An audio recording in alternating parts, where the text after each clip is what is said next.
기도 올리옵나이다. 아멘. 우리가 살아가는 이 땅의 모든 삶 가운데 늘 따라다니는 것, 떠나지 아니하는 것이 있습니다. 바로 두려움이라고 하는 것이죠. 두려움이 언제나 우리 곁에서 우리와 함께 있습니다. 때로는 우리가 그 두려움을 좀 떨쳐버리고 싶은데 떨쳐지지 않고 늘 우리 곁에 있죠. 여러분, 무섭대이 그런 말 들어보셨어요? 경상도 사투리 말고 무섭대이.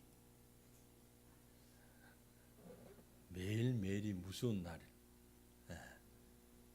하루하루 살아가는 게 두려운 그런 말, 무섭대이. 두려움의 크기나 종류나 시간이 어떠하든지 간에 늘 우리를 괴롭힙니다. 미국 역사 가운데 경제 대공황이 왔을 때에 루즈벨트 대통령이 국민들에게 이런 연설을 했다고 그럽니다. 국민 여러분, 우리가 이 시점에서 정말 두려워해야 할 것은 바로 우리가 두려워하고 있다는 이 사실 하나입니다. 우리를 믿고 투자하고 열심히 일해 주시길 바랍니다. 그 연설이 미국 국민들의 마음을 움직였다고 그럽니다. 가장 두려운 게 뭐냐 하면은 우리가 지금 두려워하고 있다는 그 사실이죠. 그렇습니다. 우리의 현실적인 정치, 경제, 어떤 것보다도 더 두려운 것이 뭐냐면은 두려움으로 우리의 판단력이 흐려질 수 있다라는 것이죠.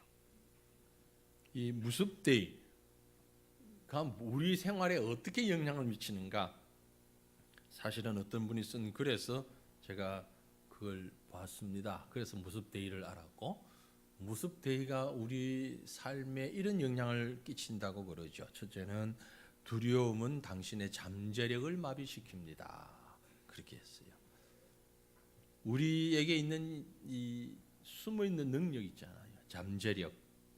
이걸 묶어두고 주저하게 만들고 결국은 기회를 놓치게 만드는 것. 이게 바로 두려움이라는 것입니다. 스위스의 저명한 정신의학자인 폴 트루니티라는 사람이 우리 모두는 무한한 잠재력의 보고와 잘 감당할 수 있는 다양한 영역들을 가지고 있는데 두려움이라고 하는 괴물이 우리가 가지고 있는 무한한 잠재력의 보고로 향하는 길을 막고 있다. 아주 서정적이면서도 철학적인 표현을 했어요. 잠재력도 있고 그것을 발휘할 수 있는 능력도 있는데 두려움이라고 하는 녀석이 그 길을 딱 막고 있다. 그런 얘기죠. 여러분이 어떤 일에 있어서 두려움을 느낀다면 그 두려움이 지금 여러분을 그 감옥에 가두고 있다. 그렇게 보시면 되는 겁니다. 또 하나 두려움이라고 하는 것은 당신이 맺고 있는 관계를 파괴시킨다 그랬어요. 인간 관계에서 생기는 대부분의 문제들, 그건 두려움의 뿌리를 두고 있습니다. 두려움은 다른 사람을 정직하게 대하지 못하도록 방해합니다. 거절당할까봐 두려워서 가면을 쓰고 원래 모습이 아닌 다른 모습으로 대하죠. 다른 모습으로 가장하고 있죠. 그래서 실제로 느끼는 감정과 다른 것을 볼 수 있습니다. 그래서 결국 이 두려움은 사람들과의 관계 속에서 정상적이고 온전한 사랑과 친밀함을 주고받지 못하도록 만들어 버린다라는 말씀입니다. 세 번째, 두려움은 당신이 누리는 행복을 방해한다. 그렇게 얘기했어요. 알프레드 히치콕이라고 하는 그 영화 감독이 말하기를, 나는 나의 두려움을 영화로 승화시키고 살고 있습니다. 그런 얘기를 했어요. 내가 가지고 있는 두려움이라고 하는 내용을 스스로 영화를 만드는 겁니다. 그리고 그 스크린에 자기만의 스크린에 그 자기가 만든 두려움의 영화를 비추면서 그걸 보면서 두려워하는 거예요. 무슨 말인지 이해가 되십니까? 내 속에 있는 막 두려운 마음 그걸 가지고 막 상상을 해요. 밤잠도 못 자면서. 그리고 깜깜한데 나 혼자 스크린을 만들어 놓고 내가 생각한 그 두려움을 막 영상을 비춰요. 그리고 그걸 보면서 내가 또 두려운 거야. 만약에 이런 일이 일어난다면, 혹시 이런 일이 일어난다면, 아니, 목사님 나하고 같이 잠도 안 자는데 어떻게 이렇게 잘 알아요? 대부분의 사람들이 그렇기 때문에 그런 얘기입니다. 그 두려움의 감옥 속에. 네 번째 두려움은 당신의 성공을 방해한다라고 얘기했어요. 나한테 혹시 그런 일이 일어나지 않을까? 나한테 혹시 저런 일이 일어나지 않을까? 그런 두려움 때문에 거기에 초점을 맞추느라고 사실 우리는 실패를 준비하고 있는 거예요. 성공을 향해서 열심히 달려가야 할 사람들이 혹시 나한테 이런 일이 일어나지 않을까? 혹시 저도 마찬가지. 많은 교통수단 가운데 가장 교통사고의 확률이 적은 게 비행기라고 그러잖아요. 그런데 비행기를 탈 때마다 혹시 사고 나지 않을까? 이런 마음 다 한 번쯤은 가져보시잖아요. 그리고 상상해 보잖아요. 그게 우리의 성공을 방해한다라는 얘기죠. 그래서 성경은 뭐라고 말씀하고 있느냐? 이런 무습대에 갇혀있지 말라고 얘기합니다. 잠언 4장 23절에 모든 지킬 만한 것 중에 더욱 내 마음을 지키라. 생명의 근원이 이에 선함이라. 마음을 지키라. 사랑하는 성도들 여러분, 마음을 지키시길 바랍니다. 두려움에서 벗어날 수 있는 마음 어떻게 하면 되죠? 여러 단계도 있고 심리적인 치료도 있고 방법도 있겠지만 가장 중요한 것이 있습니다. 그게 뭔고 하니? 하나님에 대한 믿음입니다. 믿음. 시편 34편에 내가 여호와께 간구하며 내게 응답하시고 내 모든 두려움에서 나를 건지셨도다. 누가요? 여호와 하나님이. 여호와 하나님이 우리를 모든 두려움에서 건져내시는 줄로 믿습니다. 하나님을 믿고 예수를 따르는 것은 우리를 모든 두려움에서 이기게 하고 행복하게 만든다는 사실 믿으시길 바랍니다. 근데 사실 그 문제가 그리 간단하지만은 않습니다. 왜냐하면 우리를 감싸고 있는 환경이라는 게 있잖아요. 오늘 본문 말씀은 바로 그 사실을 우리에게 가르쳐주고 있습니다. 마태복음 8장 23절부터 읽었지요? 성경을 읽을 때는 전후를 잘 봐야 되는데 바로 앞에 있는 일이 무슨 일이 있었는지를 이렇게 한번 여러분 앞에 놓여져 있는 성경을 눈으로 한번 보시길 바랍니다. 무슨 일이 있었는가? 제자들이, 이 제자들이라는 것은 12제자뿐만이 아니고 예수님이 다니실 때는 12명의 제자만이 아니고 다른 여러 제자들이 함께 다녔다고 보여지거든요. 제자들이 충격적인 얘기를 들었어요. 무슨 얘기를 들어요? 제자라면 여러분은 어떻습니까? 모든 걸 포기하고 예수님 따라다닌 자들이거든요.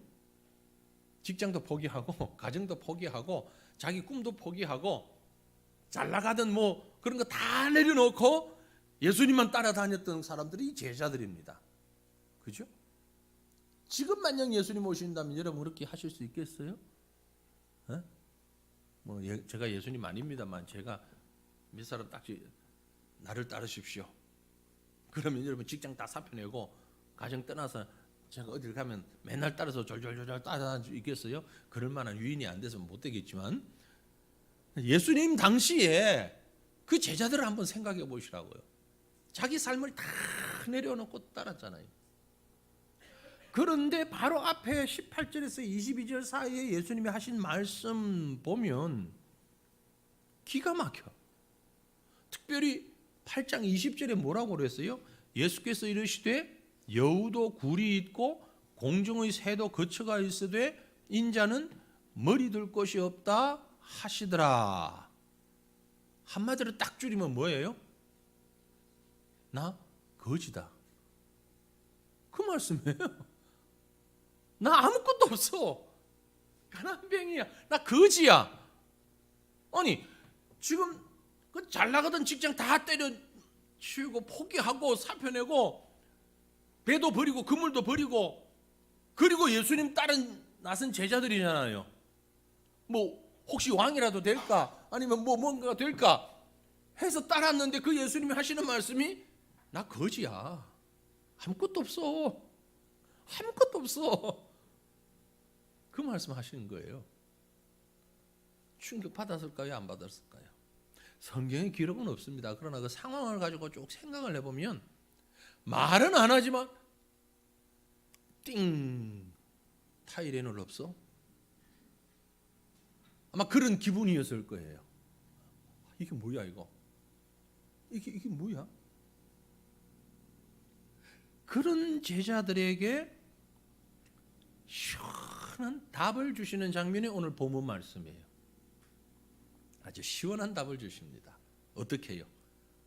현상으로, 상황으로, 실제 사건으로 답을 주고 계세요. 거지 같아 보이는데 사실은 예수님이 아무것도 없는 분이 아니고 모든 천하 만물을 가지시고 창조하시고 그것을 지금도 다스리고 계시는 참 하나님이시다. 이걸 지금 보여주고 계신 거예요. 사람들의 눈에는 머리 둘 곳도 없어 보이는 빈 털터리로 보이지만 아무 능력도 없는 보잘것없는 자로 보이지만 실제로 내 눈앞에 있는 예수님은 우리와 함께 있는 예수님 그분은 천하 만물을 창조하시고 지금도 다스리시고 모든 것을 소유하고 계시는 전능하신 하나님이신 것을 보여주고 있어요. 여기에 필요한 것이 있는데 딱 하나, 믿음이라는 것입니다. 믿음의 눈을 뜨게 되면 그게 보이는 거예요. 그런데 그 믿음의 안경을 벗어버리고 나면 믿음의 눈을 감으면 아무것도 없는 빈털터리로만 보이는 거예요. 사랑하는 성도들이여, 오늘 말씀을 바라보며 우리 속에 믿음의 시각을 가질 수 있기를 주님 이름으로 축원합니다. 어떤 믿음인가? 자, 본문을 들여다봅니다. 본문 말씀에서 우리에게 주고 있는 가장 베이스 기본적인 메시지가 하나 있는데 아주 중요한 겁니다. 그게 뭔가 하니까요, 예수를 믿어도 우리 삶에 풍랑은 있다라는 사실입니다.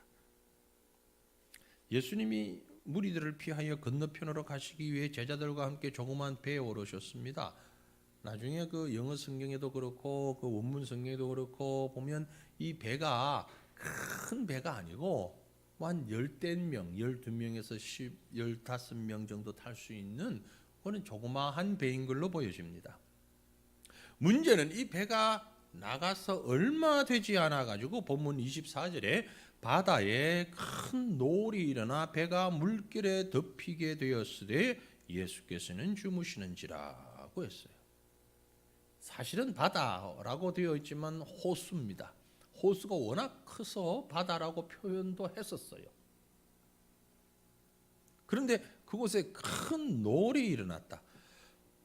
큰 노을, 그 성경 원문 헬라어를 보면 세이스모스 메가스라는 단어를 썼는데 그 말의 뜻이 무엇냐면 큰 소란 혹은 엄청난 지진, 상상 가십니까? 지진이 일어났을 때.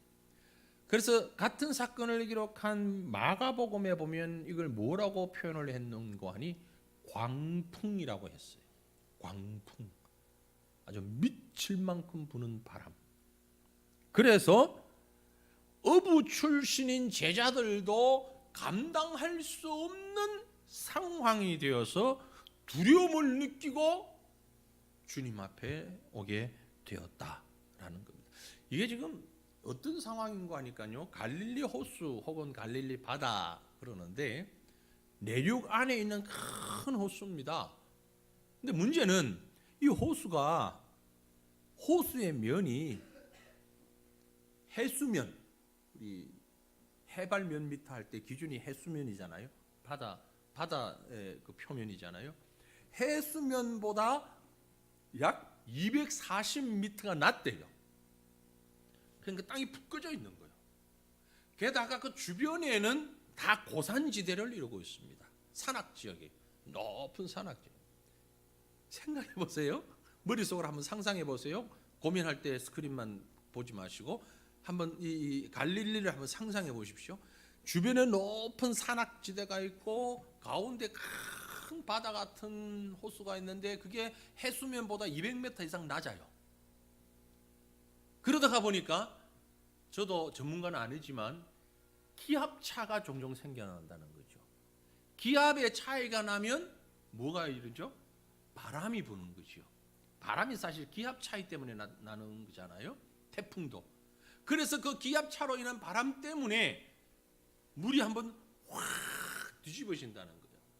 뭐 쉽게 얘기해서 세숫대야 혹은 이런 그런 데서 물을 담아 놓고 쌀을 씻을 때에 양손을 가지고 옆에서 싹 뒤집는 것처럼 바람이 이 고산에서부터 내려와서 물을 밑에까지 싹 뒤집어 올리는 그만큼의 큰 풍랑, 그걸 지금 표현하고 있는 게 큰 놀이라는 말입니다. 세이스모스 메가스라는 그 원문의 뜻이 그런 뜻이에요. 그러니까 뭐 자연적으로는 그런 현상이라고 해석되어지는데 사실은 이것은 하나님의 섭리죠. 마가가 기록하기를 그 물이 일어나서 배가 물결에 뒤덮여 버렸다.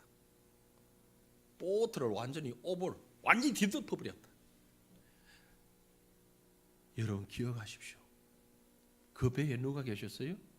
예수님이 계셨어요. 저와 여러분이 예수님을 믿습니다. 예수님이 우리 속에 계십니다. 그러면 모든 일들이 다 만사형통하고 맨날 순풍에 돛단 듯 봄날처럼 되어갈 거라는 그런 인생에 대한 막연한 기대하지 말라는 말씀입니다. 예수를 믿으면서도 불구하고 예수가 내 속에 있지만 걱정도 있고 근심도 있고 염려도 있고 위험도 있고 힘들고 고통스러운 시간이 얼마든지 있을 수 있다. 그 말씀입니다. 여러분 예수 믿는 것이 신앙이 도깨비 방망이 아니에요. 부적 아니에요. 도깨비 방망이는 뭐예요? 금 나와라 뚝딱, 은 나와라 뚝딱, 우리 아들 서울대 합격해라 뚝딱, 우리 남편 빨리 승진해라 뚝딱, 기도만 하면 그대로 되는 도깨비 방망이인 줄로 착각하지 마시라는 말씀이에요. 부적 아시죠? 혹시 지금 부적 속이 가지고 계신 분 없죠? 계실 리가 없죠? 새과천교회 성도들인데 옛날에 혹시 또 뭐 만져보거나 해보신 분들 안 계시죠? 뭐 계실 수도 있고. 부적이라는 게 뭐요? 본인이 알든 모르든 주로 이제 왜 그땐 꼭 아빠가 등장 안 하고 엄마가 등장하는지 모르겠지만 엄마들이 어디 가서 부적을 해와가지고 아들의 베개 밑에 넣어놓거나 뭐 잠옷에 침대에 이렇게 집어넣어 놓으면 액을 면하고 어쩌고 저쩌고 뭐 그런 얘기들을 하잖아요. 있기만 하면 돼. 본인이 알든 모르든 어디만 붙어만 있으면 돼. 그래서 뭐 문지방에도 붙여놓고 뭐 어디에다 붙여놓고 이렇게 붙여놓기도 하고. 예수 믿는 게 그런 부적 아닙니다. 예수만 믿으면 만사형통하리라 오해하지 마십시오. 그 말이 그 뜻이 아니에요. 예수 믿는다고 병도 피해가고 가난도 피해가고 사기도 피해가고 고난도 피해가고 뭐도 피해가고 아닙니다. 예수님이 계시잖아요. 지금 여기 예수님이 계셔요.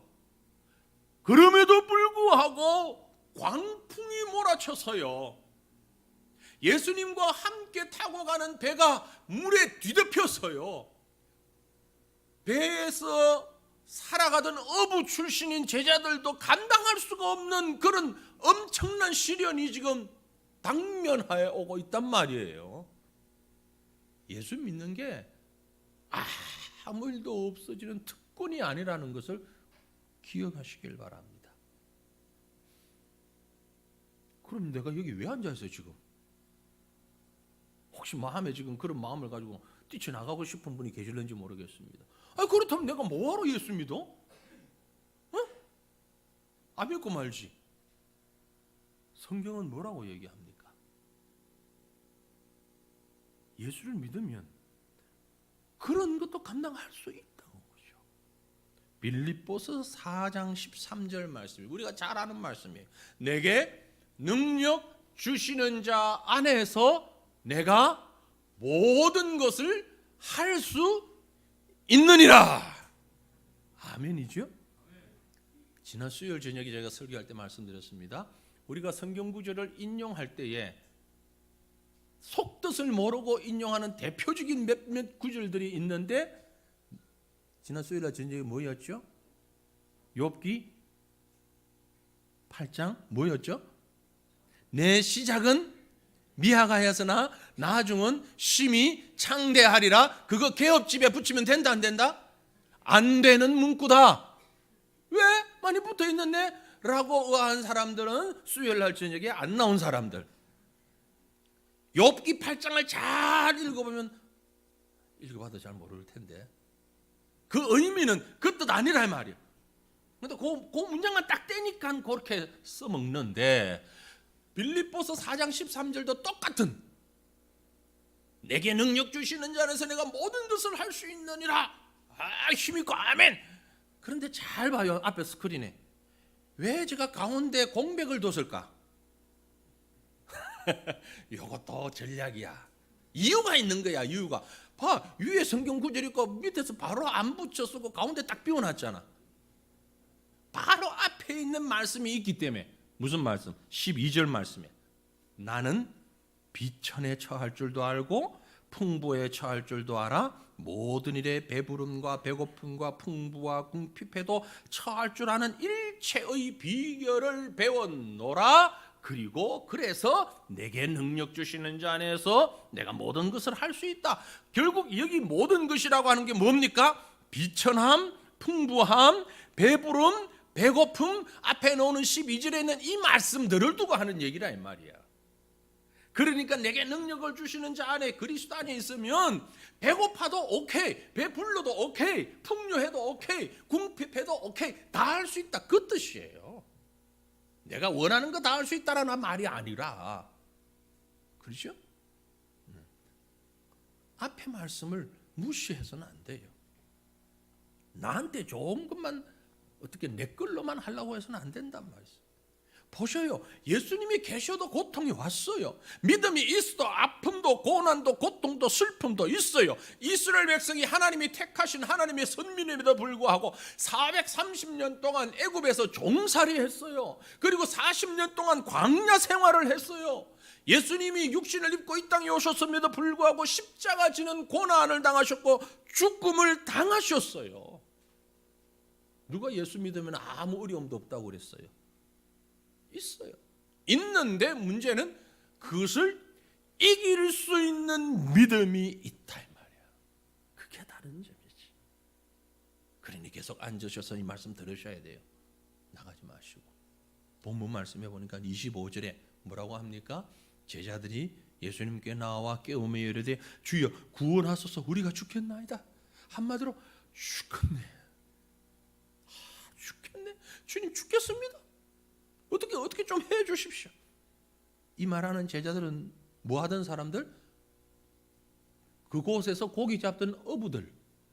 주무시는 예수님은 뭐 하는 사람들? 뭐 하시는 사람? 나무 가지고 책상 말던 목수의 아들. 누가 배를 더 잘 움직일까요? 누가 바다를 더 잘할까요? 목수의 아들이 잘할까요? 어부가 잘할까요?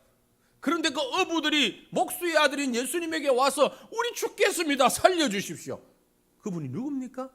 하나님이기 때문에 하는 거예요. 자기 나름대로 경험 가지고 애를 썼어요. 배를 움직이는 거 더군다나 갈릴리 바다, 갈릴리 호수에서 배를 움직이고 살아가는 건 어릴 적부터 잔뼈가 굵은 제자들이에요. 그런데도 안 돼요. 그래서 주님 앞에 나와서 우리가 죽겠습니다. 통사정을 하는 거예요. 그 헬라 원어 성경을 이렇게 보면 저도 뭐 오래돼서 제 실력으로 푸는 건 아니고 그 잘하는 사람들이 풀어놓은 걸 이렇게 보니까 죽겠습니다라는 게 제1부정 과거형 형태의 그 헬라가요. 이 동사의 시제가 우리하고는 달리 엄청 많아요. 시제변 우리는 과거, 현재, 미래면 되잖아요. 그래서 뭐 진행이 뭐 좀 그런데 이 헬라는 그렇지 않아요. 아주 복잡해요. 그래서 그걸 정확하게 번역하면 우리가 지금 죽어가고 있는 듯합니다. 그 말이에요. 가장 가까운 말로 우리말 번역하면 우리가 지금 죽어가고 있습니다. 자신들에게 위협이 다가올 때에 오직 한 가닥 믿음의 줄기만 붙잡을 수 있어서 그걸 붙잡았는데 그게 바로 예수 그리스도. 예수님 외에는 어떤 것도 방법이 없습니다. 우리가 죽어갑니다. 지금 주님. 참 등잔 밑이 어둡지요. 바로 곁에 그 배에 함께 예수님이 계신데 지금 예수님이 계신데 생명의 주인이 여기에 계신데 생명을 창조하신 분이 여기 계신데 그 생명의 주인이신 주님 앞에 죽겠다고 얘기하고 있는 거예요. 따지고 보면 정말 우스꽝스러운 말도 안 되는 상황이잖아요. 생명의 주인이신 그분께 우리가 죽겠습니다. 바로 옆에 있는데 왜 죽어 죽기는? 그게 기도입니다. 예수님을 믿어도 풍랑은 있지만 그게 기도입니다. 여러분 두려워하지 마십시오. 이건요 지금 꼭 뭐냐면 애 얻고 애 찾는 꼴이에요. 제가 좀 가끔 그러는데 안경 쓰고 안경 찾아요. 이게 하도 수십 년 쓰다 보니까 몸의 일부가 되어가지고 내가 안경을 썼는지 벗었는지 모르겠는데 안경 어디 갔지? 찾다 보면 잘 보여. 아 안경 썼구나. 얼마나 어리석고 얼마나 바보스러운 모습입니까? 사랑하는 성도들이여 두려워하지 말고 간구하십시오. 부끄러워하지 말고 간구하십시오. 염려하지 말고 간구하십시오. 주님이 멀리 계시다 생각하지 마십시오. 우리 심령에 계세요. 나와 함께 임마누엘 하시는 주님이 그 주님 앞에 다 맡기면 되는 겁니다. 돈 없다고 굶주린 배를 움켜잡고 고생하는 어리석은 사람 호주머니에 신용카드 있는데 돈은 없지. 그런데 신용카드가 있지. 가서 밥 사 먹고 좋아하는 거 사 먹고 끌고면 되잖아요. 몰라요 신용카드? 전혀 모르는 꼭 방글라데시 사람들한테 얘기하는 것처럼 방글라데시 사람들은 그거 모르거든. 지금 신용카드라는 게 뭐요? 나한테 돈 없어요 지금. 그런데 이 신용카드 회사에 내가 등록이 되어 있으니까 그게 왜 비자 카드든 무슨 마스터 카드든 무슨 카드든 이 카드사에 내가 등록이 되어 있으니까 나는 지금 돈 없지만 나한테 그 물건 주고 음식 주고 나중에 이 돈은 카드사한테 받으세요. 나중에 내가 돈 있을 때 정한 날짜에 이 카드사에 내가 돈을 줄 테니까 그게 카드사에서 우리를 보증해 주면서 우리 신용을 알아서 해주는 그래서 신용카드예요. 너무 많이 쓰다 보니까 지금 이게 뭔지 잘 개념도 안 잡히는데 사실 우리가 외상 쓰는 거잖아요. 외상. 옛날에는 외상 쓰면서 장부에 달아놔라 그랬는데 지금은 장부에 안 달아놓고 카드사에 달아놓는 거예요. 네. 저는 개인적으로 5일날 빠져나가는데 돈이 5일날 되면 한 달 동안 썼던 돈이 싹 빠져나가잖아요. 그죠? 5일날 전에 구자기 그것도 없으면 신용카드사에서 요 주인물 딱 찍혀버리잖아. 너 왜 날 보고 돈 대신 주라 그래놓고서 지금 나한테 돈 안 줘? 그 말이거든. 지난달 20 며칠 날 내 이름 끊고 먹었잖아. 그럼 오늘 나한테 돈 줘야지 왜 안 줘? 그게 신용카드예요. 신용카드만 있으면 가서 먹으면 돼. 근데 여러분 그거 아세요? 세상의 신용카드는 부도 날 수 있어요. 못 갚으면.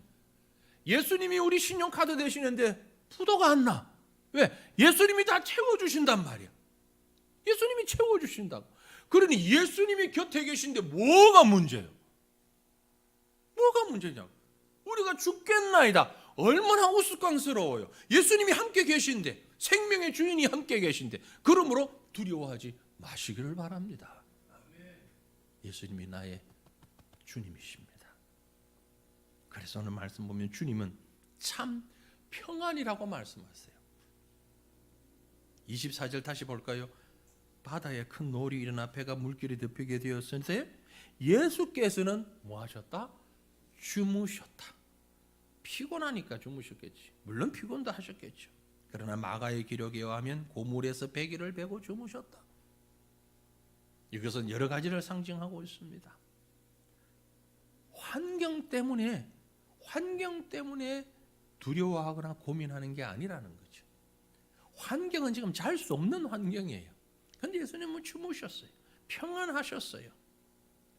우리를 감싸고 있는 물질적인 풍요가 건강한 몸이 보장된 어떤 지위가 여러분을 평안하게 해줄 것인 줄로 착각하지 마시길 바랍니다. 오해하지 마세요. 정말 힘들 때 가끔은 주변 상황에 상관없이 우리가 고온하게 잠잘 때도 있잖아요. 옆에서 텔레비전 소리 막 크게 나는데도 세상 모르고 코 골며 잘 때도 있잖아요. 그죠? 어떤 때는 조용한 침대에 누워서도 잠이 안 오는데 그 시끄러운 곳에서도 잠잘 때 있잖아요. 때에 따라서는 환경의 영향을 받기도 하지만 안 받을 때도 있다는 얘기예요. 제가 옛날 얘기 하나 해드릴게요. 이 성경 얘기 아닙니다. 꼭 기억하시면 성경에 이런 거 없어요. 성경 얘기 아니에요. 호랑이 담배 피던 시절 옛날 얘기입니다. 그만 가볍게 들으십시오. 어떤 사람이 너무 가난하게 너무 고생만 하다가 세상에 살다가 죽었어요. 하나님 앞에 갔는데 하나님 앞에 따졌습니다. 하나님, 내 인생 이게 뭡니까? 이게 내가 이걸 인생이라고 살았으니 이게 도대체 말이 됩니까? 불평 불만을 막 들어놓으니까 하나님이 그러면 어쩌라고? 한 번 더 살아보게 해주십시오. 하나님, 세상에서 한 번만 더 살아보겠습니다.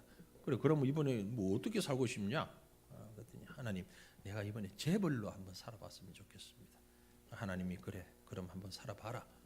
가서 재벌 됐어요.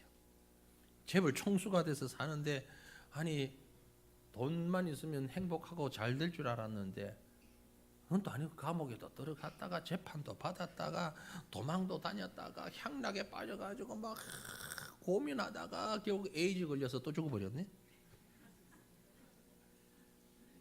하나님 앞에 가서 하나님이 그래 살만하더냐? 그거 참 만만치 않던데요. 그거 아닙니다. 재벌 총수 그거 절대 해볼 거 아닙니다. 그럼 이제 지옥 가야지. 하나님 한 번만 더 기회를 주십시오. 저요 이번에 한 번 더 살아볼게요. 이번에 뭘로 살래? 대통령 권세를 가지고 한번 살아보고 싶어요. 하나님 또 내보냈어요. 대통령 됐어요. 되자마자 미국에 망명 갔다가 이건 또 총 맞았다가 또 감옥에도 갔다가 재판도 받고 이거 뭐 대통령이라는 사람이 이게 참 누구 얘기하는 거 아닙니다. 아무튼 그러다가 자살해가지고 죽었어요. 하나님 앞에 갔더니 그래 대통령 해보니까 할만하더냐? 그것도 아닌 것 같아요. 그것도 할 거 못 됩니다. 다 소용없습니다. 그럼 이제 됐다. 네 하고 싶은 거 다 했으니까 가자. 한 번만 더 기회를 주십시오. 이번에 그럼 어떻게 살래? 세상에서 제일 예쁜 여자하고 제일 마음이 착하고 그런 여자, 남편을 하나님처럼 받들 수 있는 이런 여자하고 결혼을 해가지고요, 미세먼지 하나도 없는 너무 공기 좋고 참 그런 곳에 가가지고 써도 아무 문제 없는 그런 신용카드 하나 주시고, 그래서 한번 편하게 살다가 왔으면 좋겠습니다. 그랬더니 하나님 하시는 말씀, 야 이놈아, 그런 여자 있거든. 네 주기 전에 내가 먼저 같이 살지. 물론 만들어낸 얘기죠. 뭘 얘기하려고 하는 것 같아요? 세상에는 평안이 없다는 얘기입니다. 세상에 어떤 환경을 만들어줘도 만족은 없고 평안이 없다는 얘기예요. 내 심령 속에 그리스도를 발견하느냐 못하느냐, 하나님께 온전히 맡겼느냐 맡기지 못했느냐, 거기에 따라 평안한 겁니다. 여러분, 우리 인생의 운전대를, 핸들을 하나님께 맡기십시오. 그러면 눈 감고 주무셔도 됩니다. 하나님께 맡기지 않으면 눈을 부릅뜨고 있어도 사고 날 수 있어요. 하나님께 맡기십시오. 편안하게 주무십시오. 그게 진정한 평안입니다. 주님이 평안이기 때문에. 그러므로 이것을 오늘 본문은 뭐라고 얘기하는 거 아니? 믿음으로 두려움을 이겨라고 말씀하십니다. 본문 26절에 예수께서 이르시되 어찌하여 무서워하느냐? 믿음이 작은 자들아. 그리고 곧 일어나사 바람과 바다를 꾸짖으시니 잔잔하여졌다고 그랬어요. 이 하나님의 아들이신 예수님과 함께 배를 타고 가고 있음에도 불구하고 무서워 떨고 있는 것, 주님이 꾸짖습니다. 왜 함께 있는 그리스도를 발견하지 못하고 있냐? 너와 같이 있는 하나님을 보지 못하고 왜 두려워하고 있느냐? 임마누엘의 주님이 있음을 보는 자는 두려움을 이길 수 있는 것입니다. 어찌하여 무서워하느냐? 믿음이 작은 자들아. 이 믿음이 작다라는 얘기는 양이 작다는 게 아니라 질이 옳지 못하다는 말이에요.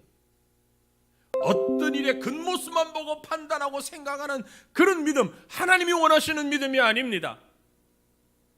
우리의 믿음은 주님이 나와 함께 계신다는 임마누엘의 믿음이에요. 그래서 내 모든 것을 다 맡길 수 있다는 믿음이에요.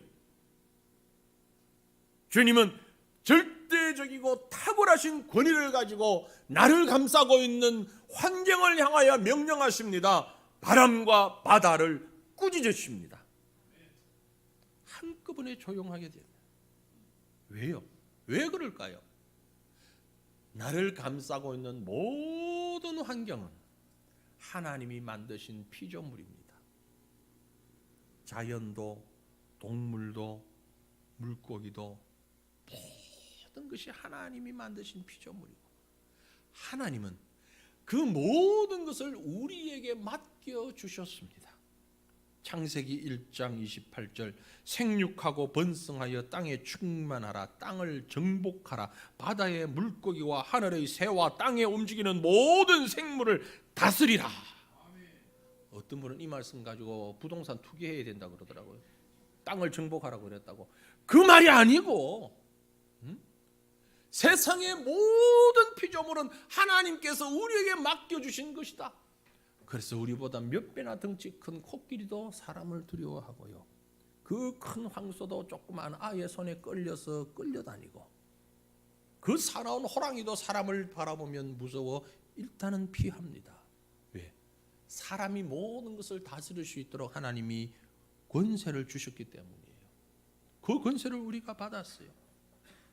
그러므로 예수 그리스도가 나와 함께 하신다는 사실을 깨닫고 그 주님을 바라볼 때에 나를 감싸고 있는 모든 환경과 모든 자연은 나에게 복종할 수밖에 없다는 사실 믿으시길 바랍니다. 본문 27절에 그 사람들이 그 사실을 보고 놀랍게 여겨 이르되 이가 어떤 사람이기에 바람과 바다도 순종하는가? 어떤 사람이기에, 아니 그분은 바로 하나님, 사람이 되신 하나님이에요. 하나님이에요. 하나님이시기 때문에 가능한 겁니다. 그 하나님이 지금 우리와 함께 계십니다. 여러분 속에 계십니다. 사랑하는 성도들이요, 주님이 함께 계십니다. 전능하신 하나님, 천지를 창조하시고 지금도 다스리시는 하나님, 그 하나님이 내 인생의 배에 함께 타고 계십니다. 그 하나님을 바라보는 것이 믿음입니다. 그러므로 성도에게는 두려움이라고 하는 것은 어울리지 않는 단어입니다. 믿음의 눈을 가지십시오. 모든 두려움에서 담대함으로 세상을 바라보고 모든 두려움을 떨쳐버릴 수 있기를 원합니다. 믿음으로 승리하는 그런 삶을 살아가는 저와 여러분 되시기를 주님 이름으로 축원합니다.